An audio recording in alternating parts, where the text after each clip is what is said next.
थालिर बिफांनिफ्राय माबोरै खुन्दुं दिहुननाय जायो बेनि मावबादा खुंदों उदालगुरि फार्मार को-ऑपरेटिव ससाइटिया।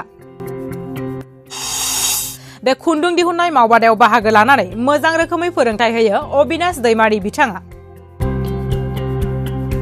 उदालगुरि जिल्लानि सिङाव थानाय बड'लेण्ड डेभेलपमेन्ट फाउन्डेशन (BDF) आव दिनै उदालगुरि फार्मार को-ऑपरेटिव ससाइटिया उदाङै थानाय लाइमोनफोरखौ लानानै साननैनि हाबाफारि लानानै थालिर बिफांनिफ्राय माबोरै खुन्दुं दिहुननानै बायदि बायदि रोखोमनि मुवा बेसाद बानायनो हायो बेनि फोरोंथाय होगासिनो दं। बे थालिर बिफांनिफ्राय खुन्दुं दिहुननाय आरो बायदि बायदि मुवा बेसाद दिहुननाय मावबादाखौ दिनैनिफ्राय जागायनानै गाबोन 12 फेब्रुवारिसिम लानाय जागोन होननानै फोरमायदों। दायो बे हाबाफारि लानायखौ जोबोद गोजोननाय मोनदों ओनसोलनि लाइमोनफोरा। बे मावबादायाव फोरोंथाय होनायाव बाहागो लायो गोख्रों फालांगिरि आरो आबादारि बिथां अबिनाश दैमारिया। बे समाव दंफैयो उदालगुरि जिल्लानि सिङाव थानाय नैबे उदालगुरि BDF केम्प साबखाथियाव मिथिनो मोनदों बेयावहाय जोंनि बिथां अबिनाश दैमारिया बे बिथाङा गोबां बिदिनो बिजनेस खालामो। बियो दा बानाना फाइबारनिफ्राय बिदिनो गोबां मुवा बेसाद बख'नायखौ माबायदि खालामो बिथाङा जोंनो दिनै फोरमायगोन आरो बे समाव आं खावलायो केमेरा पार्सन देखायनो थाखाय। गिबियावनो जों आरो रायज्लायखौ हामबाय होनदों बिथांमोना जोंनिसिम बे फैनायनि थाखाय। आरो जोङो थारमाने बानाना थालिर दंफांनिफ्राय जोङो जिखुनु दिहुनबाय माने खुन्दुं दिहुनबाय। खुन्दुंनिफ्राय जोंहा दा जा र' मेटेरियल्स जाबाय। र' मेटेरियल्सनिफ्राय जोङो माबायदि जिनिस बानायनो हायो बेखौ जोङो जोंनि ओनसोलाव थानाय उदालगुरियाव थानाय जिथु खामानिनि आंखाल जानाय सुबुंफोरखौ लानानै दिनै जाय जों माबायदि बानायनो हायो थालिरनिफ्राय जिथु थालिरनि खुन्दुंनिफ्राय जों बायदि बायला बानायनाय हेन्डिक्राफ्ट्सनि जिनिसफोर दिनै आसान होन खेरा होन सेन होन बायदि बायला बेखौ जोङो दायो ट्रेनिंखौ उदालगुरि फार्मार्स को-ऑपरेटिव ससाइटि प्लास नेक्टार जोंनि जितु स्पन्सर नेक्टारा जोंखौ स्पन्सर खालामदों। आरो बेजों लोगोसे जोंखौ केरेलानिफ्राय जितु जायफ्रा फोरोंगिरिफोर फैदों बिथांमोना जोंखौ फोरोंना गालांदों आरो बिथांमोनखौ जों हामबाय होनदों। उन जोलैयावबो जाहाथे जोङो बेबायदि गुबुन संस्थाफोरनिफ्राय जों अनसायनाय मोनगोन होननानै आसा। जुदि प्रब्लेमथ' बे जाखागोन साबाय खोथा जोंने बेयावहाय मानो होनोब्ला गोबां मानसिफ्रानो जाहाथे एंगेज थानो हागोन। आरो आनएमप्लयमेन्ट जितु प्रब्लेममोन जोंहा दा BTC ओनसोलाव जितु आनएमप्लयमेन्ट प्रब्लेममोन बा हमु इन्डियायावनो जितु आनएमप्लयमेन्ट प्रब्लेममोन आं सान्दों बे बानाना फाइबारनि गेजेरजों बे उदालगुरि फार्मार्स को-ऑपरेटिव ससाइटिनि गेजेरजोंहाय जोंनि BTR आव जेसेबांखिनि सुबुंफोर दङ निस्सय बेजों एंगेज जाना थागोन आरो बिथांमोननि रांखान्थि अबस्थाया मोजां बिङाव फैगोन होनना सान्दों। आरो बे बुस्थुखौ जों एक्सपर्ट जितु जों खालामगोन आउट अफ स्टेट बा आउट अफ कान्ट्रियावहाय जोंनि बे जितु जायफ्रा जोंनो फोरोंनो फैदों बिथांमोना जोंखौ लोगोसे सापर्ट खालामगोन आरो बेजों लोगोसे जों बे जिनिसखौ जों मोजां मुलाम्फा मोनगोन होननानै जों सान्दों। आं बहुद गोजोननाय मोन्दों जोङो अफिसियेल जों BTR गोबाव आसामनिफ्राय जोङो फान्डिं मोनाखै जायफ्रा अट'नमास काउन्सिल दङ बिथांमोना जोंनो बहुतखिनि सहाय खालामदों। आरो जुदि गभर्नमेन्टआबो जुदि मिसिनारिजों जुदि हेल्प खालामोब्ला जों बांसिन डेभेलप खालामनो हागोन। आरो जायफ्रा जुदि दिल्ली मुम्बाइ केलकाताफोर बाहेरफ्राव मावहैदों बेफोर जिनिसा माने जुदि जों बन्द' खालामनो हागोन होननानै जों सानो। मानो होनोब्ला न'खरनो माने इनकाम फैसाखौ खामायनो हागोन होनना सानो। जों थालिरनिफ्राय बायदि बाहायो जों रिसाइक्लिं होनो जोंहा जाबाय रिसाइक्लिं। जों फिथाइखौ जायो फिथाइखौ जानायनि उनाव जोङो जिथु बनायबाय जिथु बनायनायाव जिथु इउसटेज जायो बेखौ जों भार्मि कम्पस्ट बाहायो बा खानस्रि हासारनि उनावहाय जों आख' मा बाहायो जोङो जिथु माबा थायो आरो जिथु बिदै ओंखारो रक बेखौ जोङो बाय' फार्टिलाइजार जों बानायो। बेखौ मैगं थाइगं जिखुनु आबादाव जुदि होयोबा बहुतखिनि मोजां जायो। खिन्थु जोंनि जिनिसा बेनोसै जे आं BTR गभर्नमेन्टखौ बेखौनो खावलायो जिखुनु आबाद मावोब्ला खामानि मावोब्ला रिसाइकेलजों जुदि लाङोब्ला जोंनि BTR ओनसोला बहुतखिनि गोजौ जागोन। बेराफारसेथिं नोंनाय जोंनि ओनसोलाव माइ आबादखौ बयबो मावो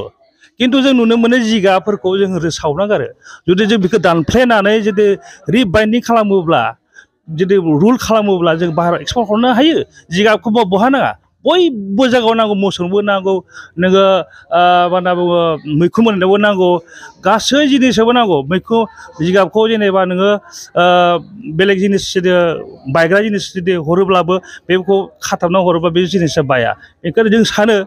बेथ' जोंनो जाबाय उदालगुरियावहाय बे बानाना फाइबारा जों जाबाय। आं सानो BTR सरकारखौ आं रिकुवेस्ट खालामदों अखम गभर्नमेन्टखौ रिकुवेस्ट खालामदों जे मोजां ससाइटि बा मोजां इपिअफोरनो जाहाथे किसुमान जायफ्रा खामानि मावफुंग्रा ससाइटिफोर बिदि दङ बिथांमोनखौ जुदि फान्डिं जुदि ग्रान्ट होनानै होयोब्ला बहुतखिनि डेभेलप जागोन होनना सानो आरो बिदि जोंनि बर' बिटिआर थानाय अखमाव थानाय मानसिफोरा गुबुन जायगायावहाय खामानि मावहैनाङा होनना आं सानो जोङो बेंकनिफ्राय जोङो कुनु जेबो हेल्प मोनखाया आरो ससाइटिफोरनो बिसोर बेंकनो होनो नागिरा बेनिखायनो सानो बिटिआर गभर्नमेन्टआनो जायफ्रा रियेल खामानि मावो बिथांमोना जाहाथे नोजोर लाखिनानै होयोब्ला बहुत गोजौ थांगोन आं सानो जों बाहेरनिफ्राय मानसि लाबोदों दायो जेनेबा जों दा हेबनायनि खामानि मावबाय थादों जों बायदि बेला जि मुवा दिहुनबाय थादों आरो नोंथांमोना भिडिअ निसय नुदों बिथांमोना खुब बेस्थ' जादों खुब इन्टारेस्ट लाखिदों जोंनि जिथु उदालगुरि बासिन्दाफ्रा खिन्थु जोंनि बर' आइजोफ्रा माने बांद्राय इन्टारेस्ट लानायखौ जों नुनो मोनाखै मानो होनब्ला जों बर' जाथिनो मा नांगौ बोलोनि खामानि नांगौ बेनिखायनो बे जिरायनाय खामानिखौ बारा मावनायखौ जों नुवाखै थारमाने এই ক্ষেত্ৰত আজি এই বিডিএফ কনফাৰেন্স হলত আমাৰ স্থানীয় যি মহিলাসকলে বানানা ফাইবাৰ ট্ৰেইনিং যিটো লৈ আছে এইটো সঁচাকৈ মই আহি চাই অভিভূত হৈছোঁ আৰু মই আজি প্ৰকল্প সঞ্চালক হিচাপে ইয়াত এখন বেলেগ সভাত আহিছিলোঁ আমাৰ SHG গ্ৰুপৰ চেনিটেৰী নেপকিনৰ ওপৰত আমাৰ কিবা সভাৰ আহ্বান কৰা হৈছিলে হঠাৎ আহি ইয়াত উপস্থিত হৈ মই নিজে বৰ আনন্দিত হৈছোঁ আৰু বিডিএফত এনেকে উন্নয়নমূলক কামৰ বাবে স্থানীয় লোকৰ সংস্থাপনৰ কাৰণে যথেষ্ট উদ্যোগ লৈ আছে তাৰ ভিতৰত এইটো এটা আৰু এই উদ্যোগ লোৱাৰ ক্ষেত্ৰত আমাৰ ওদালগুৰি ফাৰ্মাৰ্ছ Co-operative ছ'চাইটি তাৰ আমাৰ অবিনাশ দৈমাৰী আছে তেখেতে ইয়াত আগভাগ লৈছে লৈ পেলাই আমাৰ যিবিলাক অৰ্নামেণ্টেল কিছুমান বানানা ফাইবাৰৰ যোগেদি আন্নাফিক চেন্নাই ইয়াত এজন এক্সপাৰ্ট আহিছে তেওঁৰ দ্বাৰা গোটেই আপুনি দেখা পাব যে বৰ সুন্দৰ সুন্দৰ কিছুমান অৰ্নামেণ্টেল ৱৰ্কছ কৰি আছে আৰু তাৰ পৰা যিখিনি প্ৰডাক্ট হয় সেই প্ৰডাক্টখিনি আমাৰ স্থানীয় মহিলাখিনিয়ে বনোৱা যিখিনি প্ৰডাক্ট সেই প্ৰডাক্টখিনি আমাৰ অবিনাশ দৈমাৰীয়ে মাৰ্কেট কৰাৰ কাৰণে বিভিন্ন বজাৰ তৈয়াৰ কৰি লৈছে গতিকে মই ভাবোঁ আগন্তুক দিনত এনেকৈ মহিলাসকলৰ সংস্থাপন হৈ পেলাই নিজৰ যাতে অৰ্থনৈতিক গাঁথনিটো উন্নতি কৰিব পাৰে তাৰ কাৰণে যি ব্যৱস্থা লৈছে এইটো সঁচাকৈয়ে বৰ প্ৰশংসনীয় আৰু ভৱিষ্যতৰ দিনত এনেকৈ আৰু মই ভাবিছোঁ আন্নাফিকৰ যোগেদি আমাৰ ওদালগুৰি ফাৰ্মাৰ্ছ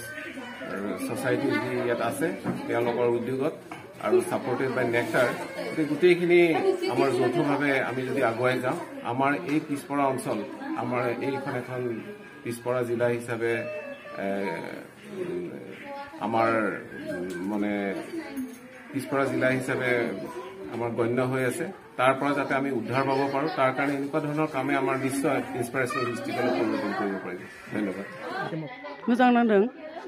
माने जोङो बेफोरबायदिखौ नुफेराखैमोनबो उदालगुरियाव माने जोंनो दायो अबिनाश सारा जोंनो थाखाय बेबायदि सोलोंथाइखौ मोनहोदों बेबायदि मोजां खाबुखौ मोनदों जोंबो दिनै सोलोंनो मोनदों नै मोजां मोजां खिराबो बानायदों आसानबो बानायदों आरो मालाबो बानायदों आरो ओमफ्राय दायो नै जों गोबां सोलोंबाय थादों मोजाङैनो दा सोरबाफोर सोलोंनो गोसोबाबो दंबावो आरो दा नै बेफोरबायदिबो मोजां मोजां खिराफोरबो मोनदों आरो दायो आच्छा बे बुस्थुखौहाय दिनै नोंथांमोना जों नुनो मोन्दों गावनि मेगनजोंनो थालिरनि बिगुरजों बनायदों औ थ' बेखौ बनायनो जेबो गोब्राब जायाखै गोब्राब जायाखै इजि जोबोद मोजां आरो बानायनो जोंथ' सानोमोन आरोना खिराफोरखौ बोरै बनायो मारै बनायो दा जोङो मेगन देखादों नुबाय आरोना इजिथार आरो मोजां जोबोद मोजां मोनदों दा नोंथांमोना गावनि हाथजों बनायनानै गाननो मोन्दों माबायदि नांदों दा गाननो मोजां नांदों मोजां नांदों दा नै बेफोरनि प्राइसआबो 150 लागोननो 150 दा बेफोरबो नै प्राइसआ मोजाङानो जागोन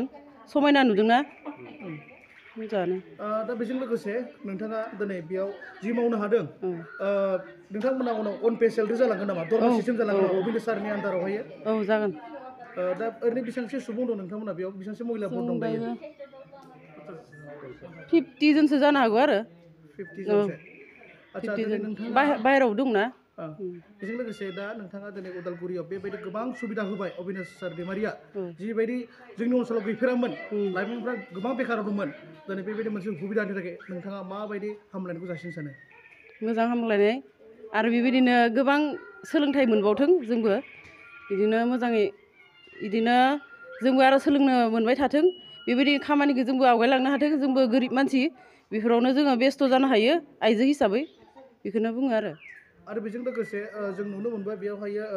केरेलानिफ्राय फैनानै आनाना फिट चेन्नाइनिफ्राय फैनानै बेयाव तामिलफ्रा फोरोंफैदों दा बेयाव मा फोरोंगोन बिथांमोना नोंसोरखौ दा जोंखौ फोरोंनाया नै खिरा आसान फोरोंदों ओमफ्राय आरो कारपेट होरि फोरोंगोन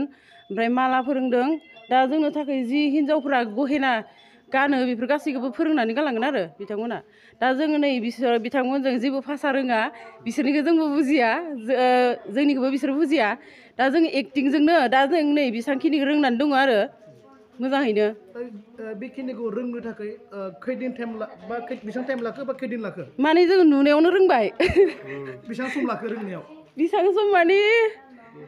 10 मिनिटफोरावनो रोंदों आरो ना बारा गोबाव लायाखै मेमा जोंनो खिथिना होदो इदि इदि होननानै ओमफ्राय जों बेखौ बानायदों आरो थालिरनि जिदुंजों खुन्दुं दा ओरैनो खैदिनसो ट्रेनिं होगोन होनना बुंदों साननै प्रथमते जितु नेকি एटु आसनी अनाजनक मैं नमस्कार जनाओ और आज नेकी जितु जे कानफुली हारू और जितु नेकी महिला सकলৰ সজাৰ কাৰণে जितु नेकी জুৱেলাৰী বিলাক থাকে যে পাটে দি বা সাধাৰণ এটা বস্তু দি বা এনেকুৱা বিভিন্ন আঠাৰে দি তৈয়াৰ কৰিব আমি শিকিবলৈ ভাগ্য এটা পাইছো তাৰ কাৰণে বিশেষ ধন্যবাদ জনাও যিজন ব্যক্তিয়ে আনাজনক আৰু আজি ওদালগুৰি ডিস্ট্ৰিক্টত হেনেকুৱা কোনো আঁচনি নাছিলে যে মহিলাসকলে ঘৰত বহি এনেকুৱা এটা ধুনীয়া আঁচনি যাতে লৈ ফালে তেওঁলোকে ল'ৰা ছোৱালীৰ উন্নতৰ বা নিজৰ ভৱিষ্যতৰ উজ্জ্বল কৰাৰ কাৰণে এটা ইনকাম পোৱা নাছিলে তে গতিকে আজি এই আঁচনিটো পাই লৈ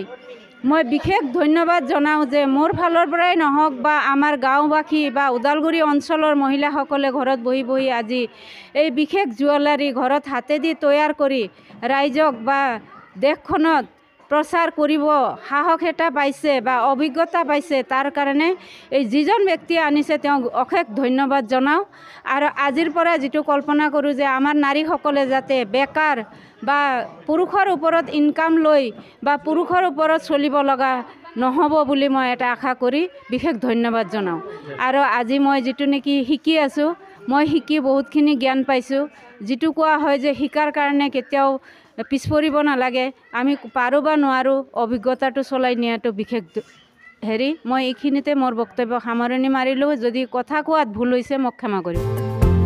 39 बोसोरनिफ्रायनो देहायारि जोथोननि बिथिङाव बुहुमनि बयजोंबो फोथायजानाय लोगोसे साबसिन आरो रावजोंबो रुजुजायै गोरोन्थि गैयै फिथाइनि रादाय होग्रा एपोलो डायग्नोस्टिक्सआ नोंथांमोननि साखाथियाव सौफैबाय बे एपोलो डायग्नोस्टिक सेन्टाराव थैजों सोमोन्दो थानाय गासिबो बेराम कोविड-19 बेराम खि हासुदै आरो गुबुन गुबुन बेरामनि आनजाद खालामनाय जायो नोंथांमोनहाबो आनजाद खालामजाफैनो हागोन थंआ जाबाय क'क्राझार टाउननि मालदां बाजारनि साखाथियाव थानाय रिलायन्स पेट्रल पाम्पनि उल्टाथिं रोखायै मिथिनो थाखाय नोंथांमोनहा 6001517103 नाम्बाराव सुलु लानो हागोन एपोलो डायग्नोस्टिक सेन्टार क'क्राझार